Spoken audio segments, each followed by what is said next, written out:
This video is brought to you by patreon.com/worsttake. Get access to exclusive live streams and Discord servers, on-screen shoutouts, and early access to some videos when you join now. Help make sure that we can continue to make content like this by supporting the Patreon. Links are in the description down below.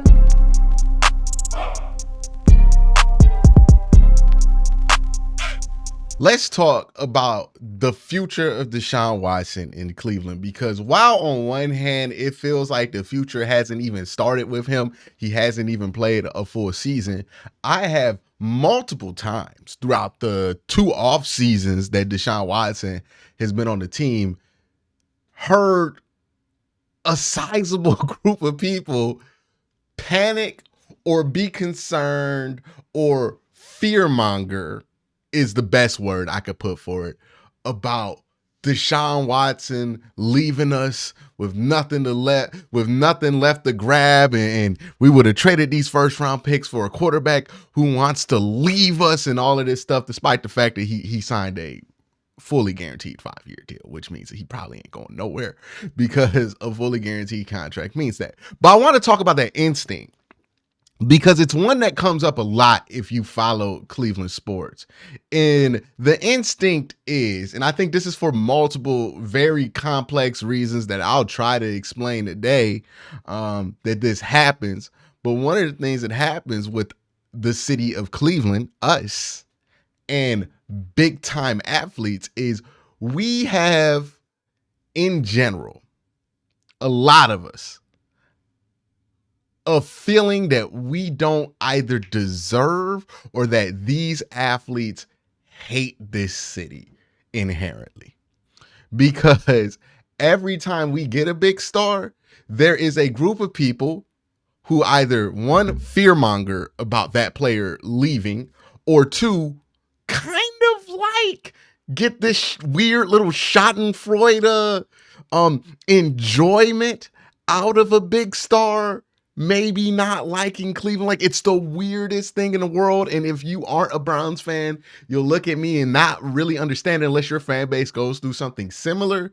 But if you are a Browns fan, you know exactly what I'm talking about, where like the Odell Beckham situation was completely like a great example of this, where there were some people that took joy in that whole thing falling apart. Like, it felt like to them it confirmed all of their weird biases against the Browns and against the city of Cleveland in a way that validated them, make them felt like they were right.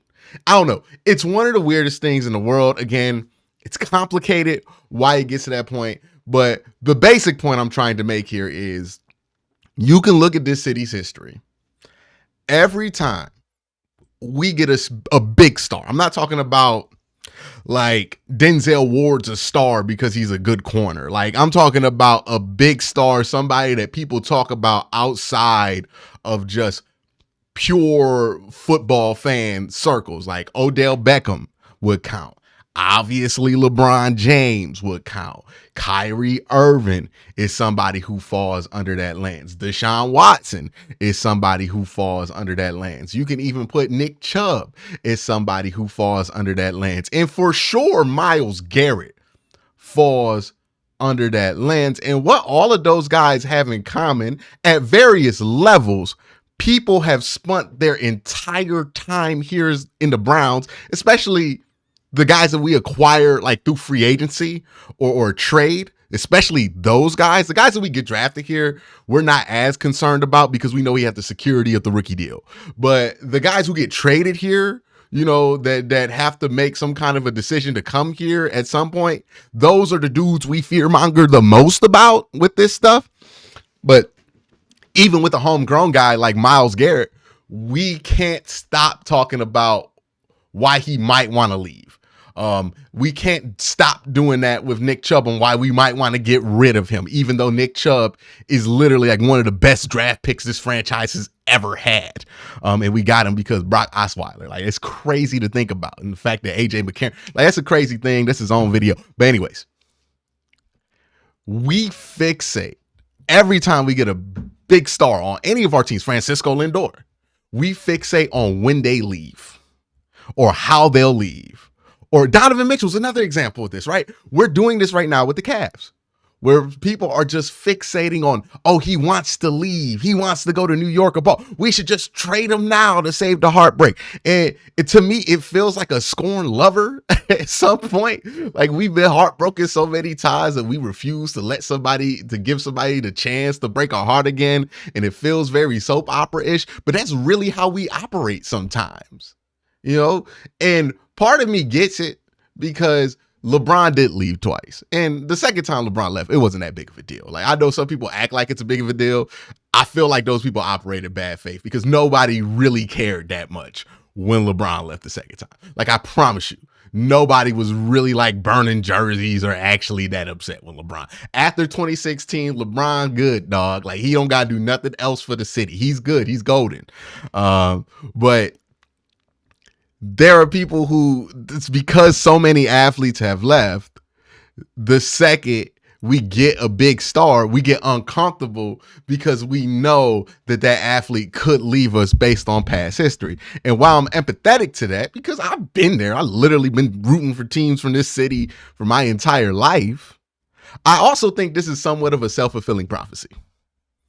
When all we do, the second we get a star, and not all we do, what a good chunk of people do, and we know the people who write these articles, we know the people who tweet these things, who are just fans. Like, it's not just fans, it's not just the media, it's a combination of both. There's a weird little ecosystem of this that exists, of doom scrolling about the Browns, right? And the second we get Deshaun Watson, what do we hear about?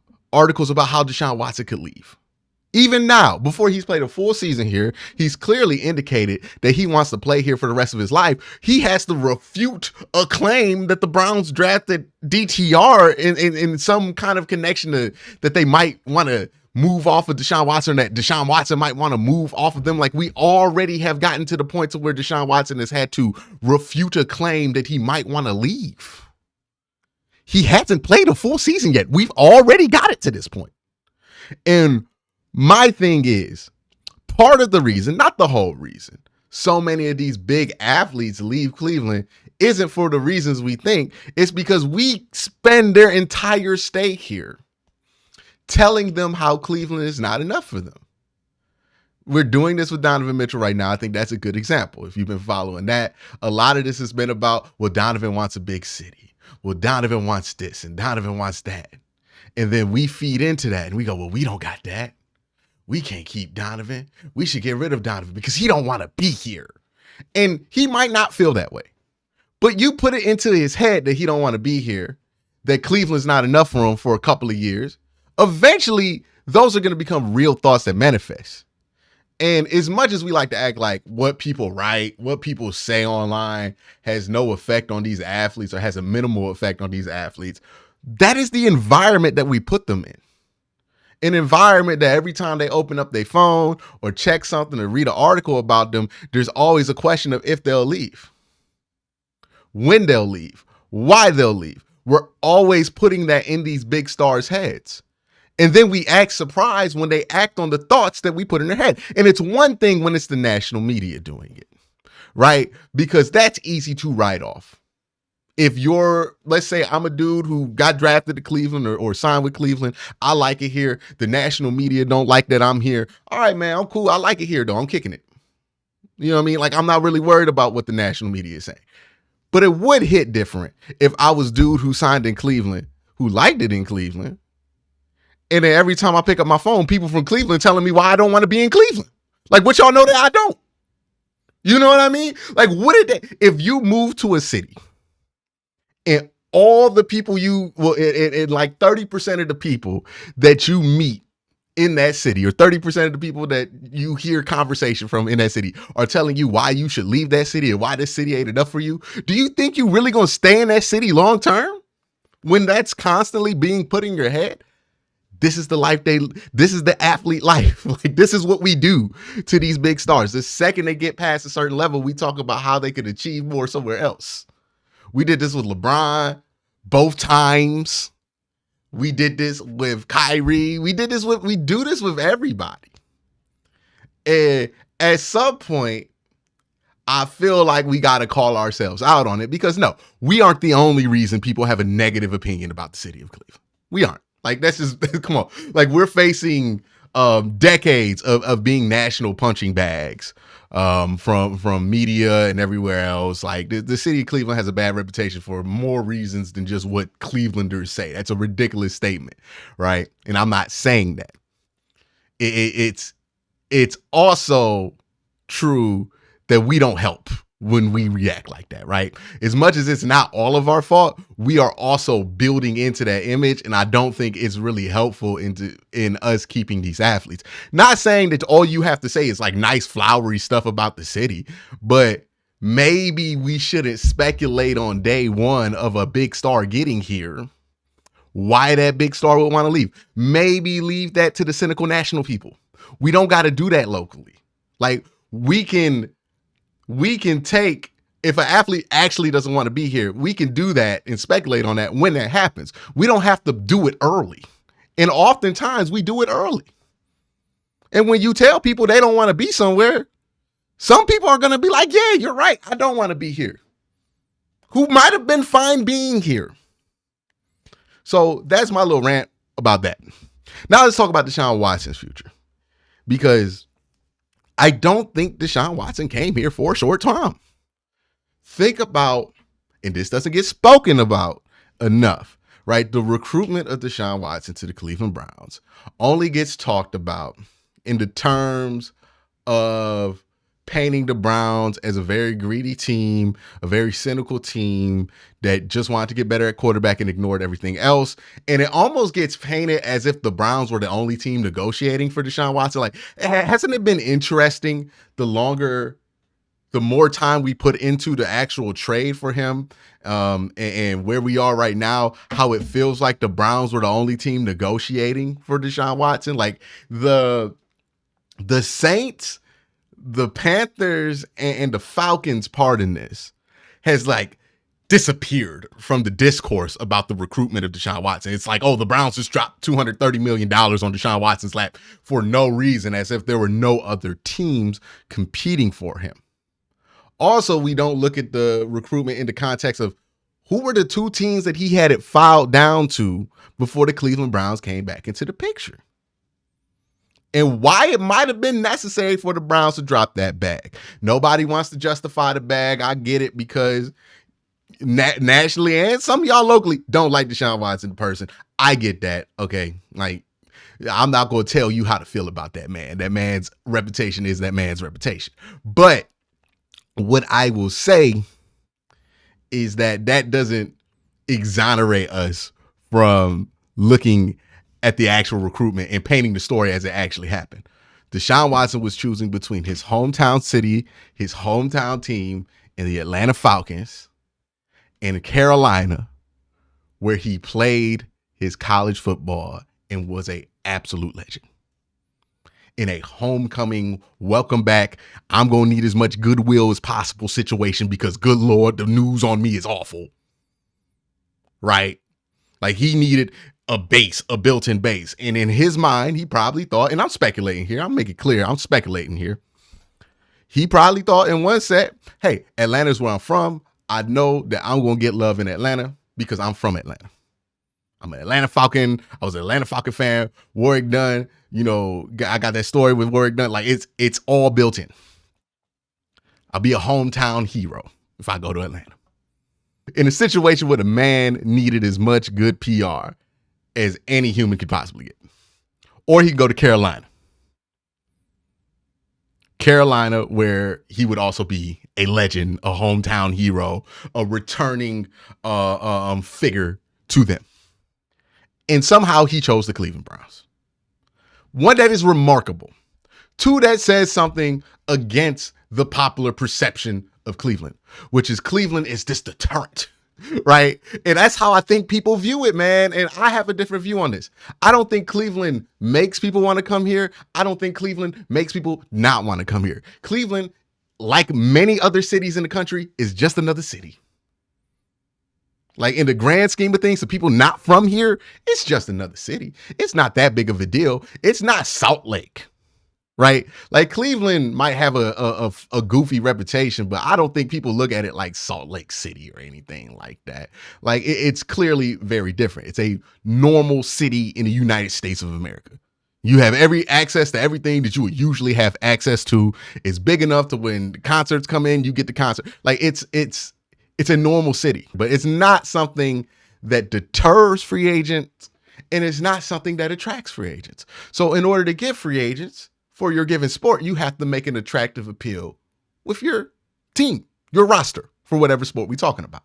That's how the Cavs have gotten free agents. That's how the Guardians have gotten free agents. And that's how the Browns have gotten free agents or trades with the roster. How do we get Deshaun Watson to want to come here? Money, roster. Those two things, right? If the Browns had the money, didn't have the roster, he wouldn't be here. If the Browns had the roster, didn't have the money, he wouldn't be here. We had money and we had the roster. That's why he's in Cleveland. He didn't take the extra money because the city of Cleveland is so bad that he had to take the extra money to stay here. He took the extra money because he was choosing between two built-in hometown situations where he would be a hero coming back in a time where he needed bad PR, to a city where he would be new to and wouldn't have the same goodwill built up. So he needed more money, more security, that because the PR would be bad, that they wouldn't just turn on him. They made a fully guaranteed deal. Like this all makes sense when you actually try to break it down.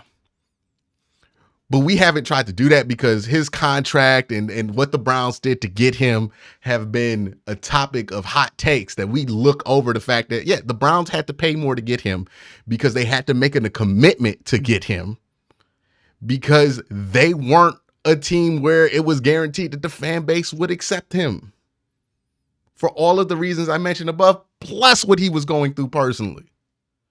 It wasn't a guarantee. So if you're Deshaun Watson's people, you want to make sure the Browns can't back out of this.